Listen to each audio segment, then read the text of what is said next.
Hi guys, my name is Thandokazi Dese and welcome to TK's Financial Corner where we talk absolutely everything personal finance. If it's your first time on this channel, feel free to subscribe and hit the notification bell. If you are a notification gang, welcome and thank you so much for tuning in. So today I want us to make a quick video and I want us to talk about, challenges that people face, due to retrenchment,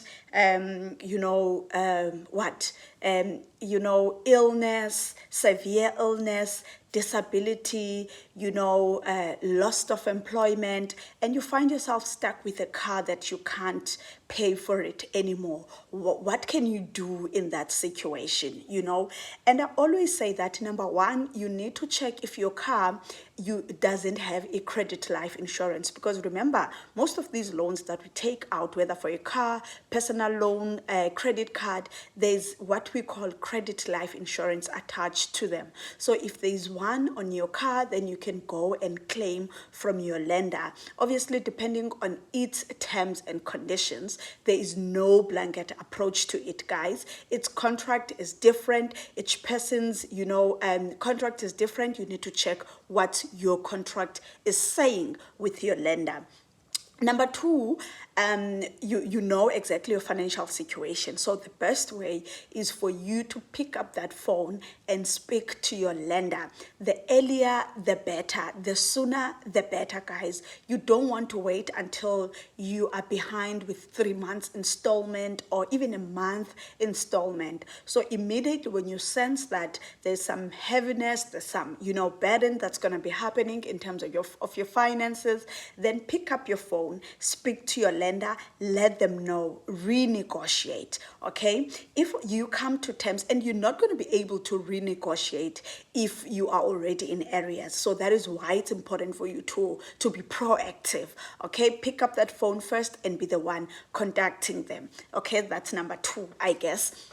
Number three, what then you need to do is to restructure your contract with them. If you know that, you're going to be getting a job in the next 3 months, or there's a side hustle that you're doing or something that you're pushing, you know that you're going to be able to catch up, whether it's after 6 months or whatever the case is, then restructure, make, arrangements with them. They relook into your contract and they restructure it for you. Obviously, you would show them your budget and your affordability and what, your financial forecast of some sort. Okay, that's number three. Number four, which is for me, honestly, would be the last resort, voluntarily surrendering your car. Here, you honestly now have exhausted all the avenues that you have, all the options that you have, and you're like, there's no use of me keeping this car, because even after a year or even after 6 months, the situation is still going to be the same. So, upon that, then you can give up and surrender your car. But when you are surrendering your car, remember that any shortfall that's going to be there, you will still be liable for it. But I love all these, lenders. They do have such departments that will assist you to get the best out of that deal. You're not just left there to do it by yourself. ABSA, West Bank, MFC, all these lenders, they do have those departments that will guide you on how best, you can get the best deal out of this. As much as, a car is a depreciating asset, unfortunately, we all know that you're not going to buy it for 200,000 today, and then a year later, it's 250,000 rands. Unfortunately, it's the other way around, you see. So you must expect some sort of a shortfall that you will experience there and make, necessary payment arrangements for that shortfall, or getting someone to take over the installment.